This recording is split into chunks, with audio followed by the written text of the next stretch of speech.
अस्सलामुअलैकुम। Welcome to M राद। दोस्तों, बात आज हम करने जा रहे हैं इंडियन मीडिया की रिसेंटली इमर्ज होने वाली कुछ रिपोर्ट्स को लेकर। इंडियन मीडिया की रिसेंट रिपोर्ट्स में ये इंकशाफ किया गया है कि 7 से 8 मई के दरमियान जो एरियल कॉम्बैट हुई पाकिस्तान और इंडियन एयरफोर्स की, उसमें पाकिस्तान ने इंडिया को कोई जहाज शॉट डाउन ही नहीं किया, बल्कि जो इंडिया के ड्रोन्स थे उन्होंने अपने आप को मिमिक किया इंडियन राफेल एयरक्राफ्ट SU-30 की तरह, और पाकिस्तानी जेट-एंड-सी के रडार्स को एक किस्म का हैक कर लिया गया पोटेंशियली, जिसकी वजह से जो पाकिस्तान ने चीज़ें शॉट डाउन की वो असल में इंडिया के ड्रोन थे। ये क्लेम है इंडिया का, जो कि इंडिया की गवर्नमेंट माउथ पीसीस की तरफ से निकलकर सामने आ रहा है। ANI, उसके बाद मुख्तलिफ दूसरे इंडिया के नेशनल लेवल के टेलीविजन्स वो इस पर आर्टिकल भी छाप रहे हैं, इस पर प्रॉपर कैंपेन भी चला रहे हैं, और इस कैंपेन का पूरी दुनिया में मजाक भी उड़ा है और इसको पूरी दुनिया में रोस्ट किया जा रहा है प्रॉपरली। अब इसको मैं लॉजिकल सेंस में समझाता हूँ कि क्या वाकई जेट-एंड-सी के रडार को हैक या वक्ती तौर पर स्पूफ किया जा सकता है, बिकॉज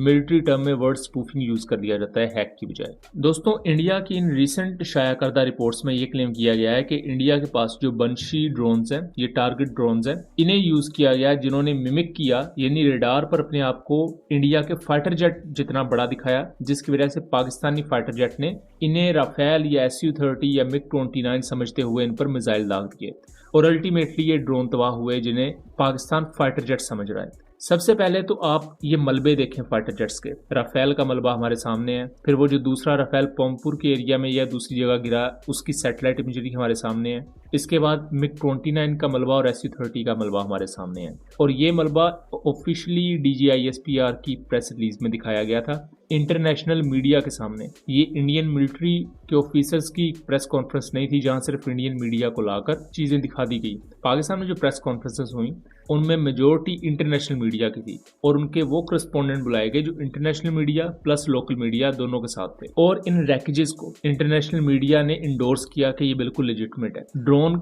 अगर पाकिस्तान ने गिराए थे गलती से और पाकिस्तान को बेवकूफ बना दिया इंडिया ने ड्रोन्स को यूज करते हुए, तो उन ड्रोन्स का मलबा कहाँ है? इंडिया दिखाए वो ड्रोन्स का मलबा कहाँ है।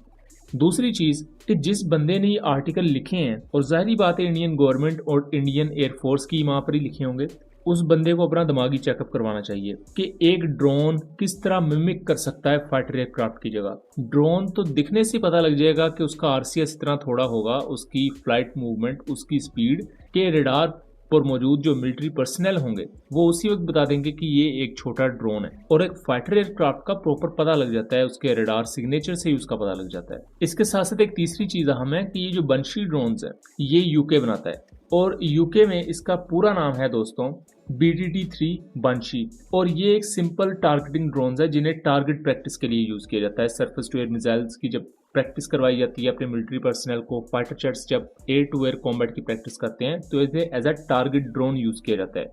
इनमें कोई इलेक्ट्रॉनिक वॉरफेयर इक्विपमेंट नहीं होता, ये सिंपल टारगेटिंग ड्रोन्स होते हैं, सेम एज जैसे पाकिस्तान भी हाई स्पीड टारगेटिंग ड्रोन्स को खुद डेवलप करता है और यूज करता है। उसके साथ साथ इन ड्रोन्स के दूसरे कई काम भी होते हैं, जैसा कि दुश्मन के एयर डिफेंस सिस्टम को सैचुरेट करना, क्योंकि ये बहुत ही ज्यादा चीप होते हैं, लो कॉस्ट होते हैं, एंड कुछ केसेस में ये भी देखा गया है कि इन्हीं टारगेटिंग ड्रोन्स में वॉरहेड को यूज करके इन्हें कामिकाजी ड्रोन भी बनाया जा सकता है। ऐसी मिसालें मौजूद हैं, लेकिन ये इम्पॉसिबल है कि इन ड्रोन्स में इतना पावरफुल इलेक्ट्रॉनिक वॉरफेयर सिस्टम लग जाए जिसकी वजह से ये अपने RCS को स्पूफ कर सकें और दुश्मन के रडार्स को वक्ती तौर पर स्पूफ या हैक कर सकें, जो कि ये क्लेम कर रहे हैं कि इन्होंने जेट-एंड-सी के रडार के साथ किया है। और उसका सोर्स क्या है? आप एक दफा खुद इनका सोर्स पढ़ें कि ANI जिसने सबसे पहले इस आर्टिकल को लिखा है वो ये कह रही है कि हाईली प्लेस्ड डिफेंस सोर्सेज, कौन से डिफेंस सोर्सेज है नहीं पता, ये आर्म्ड फोर्सेज के अंदर के सोर्सेज हैं ये भी नहीं बताया गया। एटलीस्ट यही बता देते कि ये इंडियन एयरफोर्स के किसी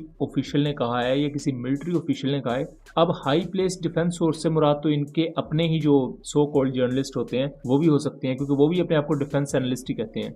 वो अलग बात है कि उन्होंने अभी तक जो बातें की उस पर पूरी दुनिया हंस रही है। इंडिया ने इवन जो 9 मई की रात को पाकिस्तान का कराची पोर्ट तबाह कर दिया, फिर फैसलाबाद में भी इन्होंने पोर्ट बना के वो तबाह कर दिया, लाहौर का पोर्ट भी तबाह कर दिया, इस्लामाबाद पर कब्जा कर लिया, उस सब को इवन अब इंटरनेशनल मीडिया भी उसका मजाक उड़ा रहा है। पाकिस्तान के लोग जो इस पूरी स्टोरी पर बड़े परेशान हो रहे हैं कि हमने कोई शॉट डाउन किए भी हैं या नहीं, मैं आप लोगों को DGISPR की प्रेस कॉन्फ्रेंस का लिंक दे रहा हूँ।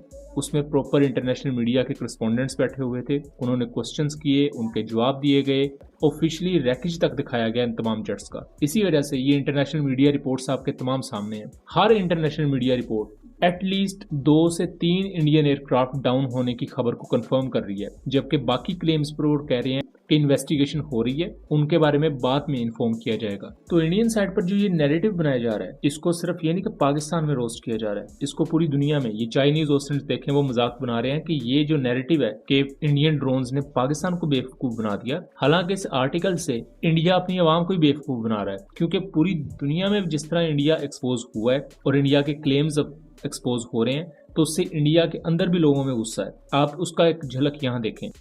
और ये एक साइकोलॉजिकल डिफीट है जहां हम लोग खुद ही नहीं जानते कि आखिर सच क्या है। सॉरी टू से, ये कोई जीत नहीं है। हाँ, आज के बाद ये मोदी सरकार हमारे जूते की नोक पीछे हटी है। अरे भैया का ये देखिए मोदी सरकार, ये देखिए I fuck you, I fuck you.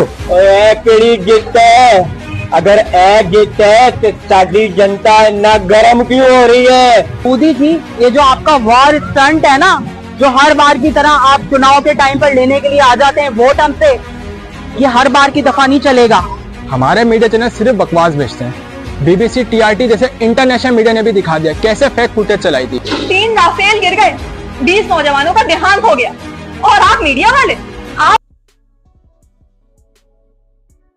इस तरह इंडिया ने जो पाकिस्तानी एयर बेसिस की इमजरी भी दिखाई है, उसमें भी कई जगह इन्होंने जस्ट इमजरी दिखा के अपने वाला एक स्क्रिप्ट बोल दिया। हालांकि इमजरी में ऐसा हुआ ही कुछ नहीं है। कुछ बेसिस पर नुकसान जरूर हुआ है जो कि पाकिस्तान माना है, और यही चीज़ पाकिस्तान की क्रेडिबिलिटी को बढ़ा देती है कि पाकिस्तान ने अपने होने वाले नुकसान को छुपाया नहीं, जो जैसा था वैसा बताया, और जो इंडिया का नुकसान हुआ वो भी वैसा बताया, जिसको इवन अब इंटरनेशनल मीडिया भी इंडोर्स कर रहा है कि पाकिस्तान के क्लेम्स बिल्कुल ठीक हैं। लेकिन जिस सैटेलाइट इमजरीज की मैं बात कर रहा हूँ, इस पर कुछ पर तो हमने पहले वीडियोस बनाई हुई हैं, जैसा कि उधमपुर एयरबेस पर बनाई थी। लेकिन जो इंडिया ने सैटेलाइट इमजरीज रिलीज की हैं, उसमें कई जगह पर उन्होंने मिसलीडिंग इन्फॉर्मेशन प्रोवाइड की है, जो कि आम बंदे को जिसको सैटेलाइट इमजरी का नहीं इतना डिटेल से पता होता, वो वाकई मिसलीड हो जाएगा। उसे लगेगा कि बस नहीं, जो सैटेलाइट इमजरी दिखा के बात कही गई है वही ठीक है, हालांकि वैसा सैटेलाइट इमजरी में भी कुछ नहीं है।